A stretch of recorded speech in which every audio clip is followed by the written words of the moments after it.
আসসালামু আলাইকুম রহমতুল্লাহ। আলহামদুলিল্লাহ, আলহামদুলিল্লাহ। আল্লাহ পাক মাহে রমজানের সারাদিনে রোজাদার ব্যক্তিদের আচানক ইফতারির পরে সবাই ঠান্ডা নিয়ামত দান করেছেন। আল্লাহ পাক সবাইকে সুস্থতা দান করুক। তো ইফতারি শেষ করে মসজিদে যাচ্ছি নামাজ আদায় করার জন্য। আসুন সবাই নামাজে আসুন।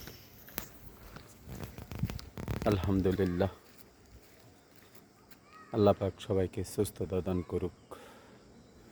সবাই রোজা রাখার তৌফিক দান করুক। 5 ওয়াক্ত সালাত আদায় করার জন্য তৌফিক দান করুক।